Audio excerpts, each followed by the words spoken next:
Well, welcome back to the third hour of our program, by the way. You know how Shakespeare referred to something being rotten in Denmark? I think we could extend that metaphor to Ohio. Weird stuff going on in that state. On the line with us is David DeWitt. He's the editor-in-chief of the Ohio Capital Journal. The website, appropriately, ohiocapitaljournal.com. His Twitter handle, DC_DeWitt, DEWITT, or at Ohio Cap Journal. David, welcome to the program. What is going on here with this First Energy and your former Speaker of the House? I mean, this is like something out of a bad novel. Hi, Tom. Thanks for having me on. And yeah, it really is. We've entered the first week of testimony and opening statements this week in the billion-dollar bailout First Energy political bribery scandal of former Ohio House Speaker Larry Householder and former Ohio Republican Party Chair Matt Borges. It's what federal prosecutors call the biggest bribery and money laundering scandal in Ohio history. And what's happened here is basically Householder is accused of making a scheme with First Energy executives that funneled $61 million into his political machine to elect a slate of candidates to the Ohio House that made him Speaker. And in return, they passed a suite of deregulation and bailout money worth $1.3 billion to First Energy to basically subsidize their struggling coal and nuclear power plant generators amid the rise of natural gas. And what we learned this week is that it all started, like you said, like it's out of a bad novel, with a series of swanky dinners in D.C. at steakhouses with people flying on private jets to hatch up this scheme that siphoned more than $1 billion away from everyday Ohioans. So we're in the middle of that trial. This is amazing. I mean, I've been saying for years, the cheapest investment that corrupt businesses can make is buying politicians, because it's so cheap. They spent $60 million on your former Speaker of the House there in Ohio and made, what, $1.3 billion?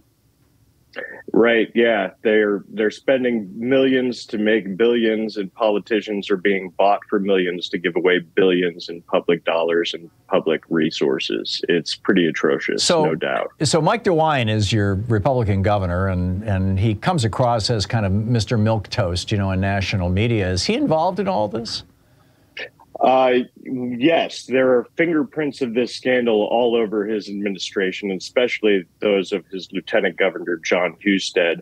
But it's been revealed, so these arrests were made in 2020, the summer of 2020. Larry Householder was arrested, Borges was arrested, 3 different lobbyists were arrested, and Generation Now, the dark money group, were charged.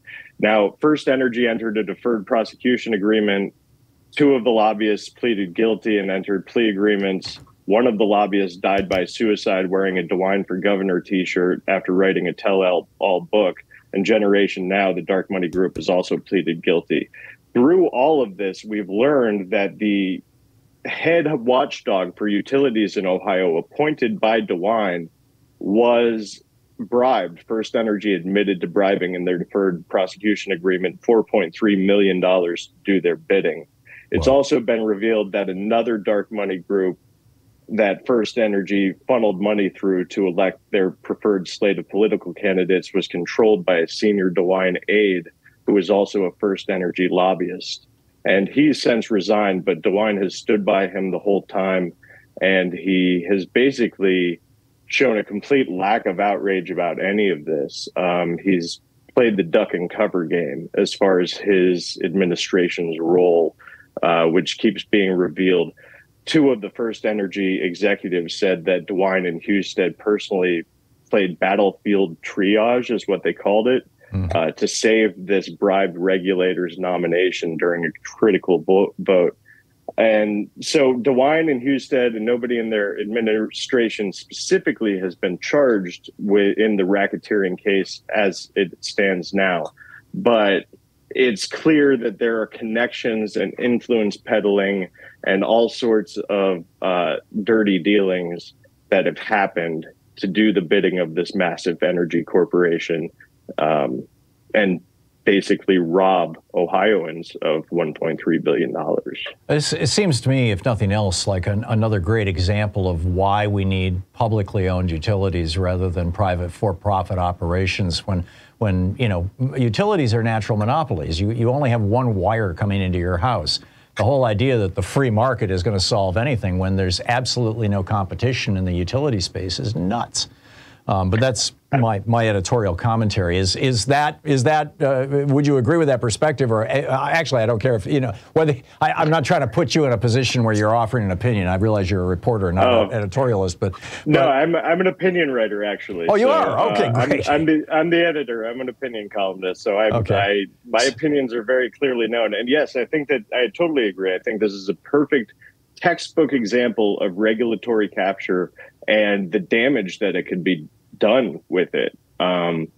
This is really hurting everyday Ohioans. Now, a lot of the bill, since this federal prosecution racketeering case broke open, has been repealed, but parts of it remain. Currently, Ohioans are still paying $233,000 every day to prop up 2 coal-fired plants. One of them's in Indiana. It's not even in Ohio.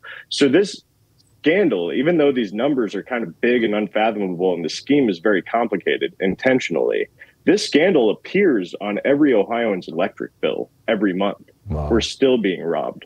You mentioned Generation Now. What is that?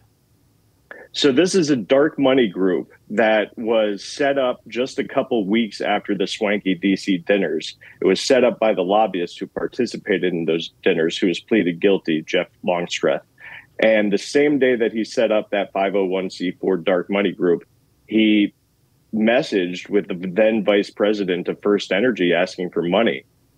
Shortly thereafter, First Energy started putting quarterly $250,000 payments into this account. By 2018, householder had $1 million in this dark energy or this dark money account to elect his slate of candidates. And eventually the First Energy donations amounted to the $61 million that has been reported. Wow. So it was basically just a dark money pass-through. With the name Generation Now I realize it could be a pun on, you know, generating electricity. I assumed it might be some phony grassroots group or something like that. Yeah, I mean, it's basically a pass-through. What federal prosecutors allege it to be is Larry Householder's. He controlled it to funnel these political donations to himself and his preferred candidates, and also used it to take $400,000 to $500,000 personally to pay off his credit cards and repair his Florida home. He calls that a loan, but it was reported by Cleveland.com yesterday that he never bothered to disclose that so-called loan on his ethics financial disclosure forms. Right. And then he called it a gift, and then he called it a loan again. And his defense is really kind of crumbling because he can't even define the difference between a loan and a gift. Yeah, can't keep. We'll see how it plays with the. We'll see how it plays with the jury, but yeah, we're talking with David DeWitt. He's the editor-in-chief of the Ohio Capital Journal, ohiocapitaljournal.com. David, you mentioned Husted, your Secretary of State or Attorney General. He's the Secretary of State. John Husted, Lieutenant Governor. Oh, Lieutenant Governor. Thank you. He's DeWine's right-hand man. His name keeps popping up around voter suppression efforts. Is that, you know, and I understand, you know, before the last 2 elections that he and Mr. DeWine went on quite a jeremiad, you know, knocking people off the voting rolls. Is that still a thing going on in Ohio? And is anybody paying attention to it? Well, yeah. So I think that it's important to put this particular scandal in the context of literally decades of political corruption in Ohio, because this is how Ohio government is run. And that's what my latest column is really about, is that it's going to take decades to fix this because it's been a pay-to-play, private profiteering, political corruption scandal for literally decades. And so as far as what underwrites that or makes it possible is a series of attacks on voters and democracy. Starting first, I believe, with gerrymandering. Republicans have gerrymandered Ohio for 30 years. In the last 2 years, there's been a battle over gerrymandering between a bipartisan majority on the Ohio Supreme Court And the Republicans who produced unconstitutional maps ruled so by the bipartisan court 7 times to enforce their undue advantage. So we don't actually have legitimate representative democracy in Ohio, which has allowed this corruption to flourish. And we see it not just with this First Energy electricity utility scandal. We also see it with fossil fuel carve-outs and sweetheart lawmaking. We've seen it with for-profit private charter schools that have ripped off Ohio public schools by $600 million. We've seen it in payday lending, nursing homes, Medicaid and pharmacy drug prices, awarding billion-dollar contracts to companies that have settled with the state for ripping us off with fraud. After the settlement, awarding them more billion-dollar contracts. Wow. And what makes all of this possible is that we don't have representative democracy. Ohio is a Republican state, but we're a 54-46 Republican state. We have a legislature that is 75% in the Senate or more, I think, now with the latest round of gerrymandering. They have 67 out of 99 House seats, so 67% essentially. The congressional districts are 2/3 Republican in a 54-46 state. So it loads the game. It rigs elections essentially by depriving voters of the actual opportunity for representative democracy. And it greases the wheels for all of this corruption because they are not held accountable at the ballot box. Yeah, it's just a breathtaking story. David DeWitt, the editor-in-chief of the Ohio Capital Journal, ohiocapitaljournal.com. David, thanks so much for dropping by. You are a font of wisdom and information. I really appreciate it. Thank you. Thank you, Tom. I really appreciate it. Thank you. My pleasure. It's a story that is worth covering. Check it out, ohiocapitaljournal.com. You can get the whole story there. We'll be back with more of the news of the day and your calls in just a moment. It's 17 minutes past the hour.